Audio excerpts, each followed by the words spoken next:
संसद का आज से बजट सत्र शुरू हो रहा है। यह सत्र दो लिहाजों में खास है। पहला तो इसलिए कि इस सत्र में देश की वित्त मंत्री अंतरिम बजट पेश करेंगी। वहीं ये सत्र मोदी सरकार के दूसरे कार्यकाल का अंतिम बजट है। वित्त मंत्री निर्मला सीतारमण 1 फरवरी को यानी कि कल के दिन सदन में अंतरिम बजट पेश करेंगी। लोकसभा चुनाव नजदीक होने के कारण नागरिकों को राहत मिलने की उम्मीद है। वहीं 9 फरवरी तक चलने वाला सत्र हंगामेदार हो सकता है। विपक्ष सरकार को विभिन्न मुद्दों पर घेर सकती है। संसद में बजट सत्र से पहले सभी पार्टियों के नेताओं के साथ मंगलवार यानी कल के दिन सर्वदलीय बैठक बुलाई गई थी। इस साल आम चुनाव होने हैं, इसलिए इस बार अंतरिम बजट होगा। इस बार सरकार को जो बजट पेश करेगी वह सिर्फ नई सरकार के आने तक सरकारी खर्चों का पूरा करने के लिए होगा और आम चुनाव के बाद चुनी गई नई सरकार की ओर से जुलाई में वित्तीय वर्ष 24 और 25 के लिए पूर्ण बजट पेश किया जाएगा। सर्वस्पर्शी विकास हो रहा है, सर्वांगीण विकास हो रहा है, सर्व समावेशक विकास हो रहा है। ये यात्रा जनता जनार्दन के आशीर्वाद से निरंतर बनी रहेगी। इसी विश्वास के साथ फिर आप सभी को मेरा राम राम। नियम और उसके बाद 26 जनवरी को भी हमने देखा किस प्रकार से देश ने कर्तव्य पथ पर नारी शक्ति के सामर्थ्य को, नारी शक्ति के शौर्य को, नारी शक्ति के संकल्प की शक्ति को अनुभव किया। और आज बजट सत्र का आरंभ हो रहा है, तब राष्ट्रपति द्रौपदी मुर्मू जी का मार्गदर्शन और कल निर्मला सीतारमण जी के द्वारा इंटरिम बजट एक प्रकार से ये नारी शक्ति के साक्षात्कार का पर्व है। साथियों, मैं आशा करता हूं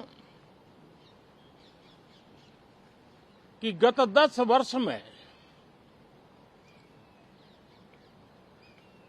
जिसको जो रास्ता सूझा उस प्रकार से संसद में सबने अपना अपना कार्य किया।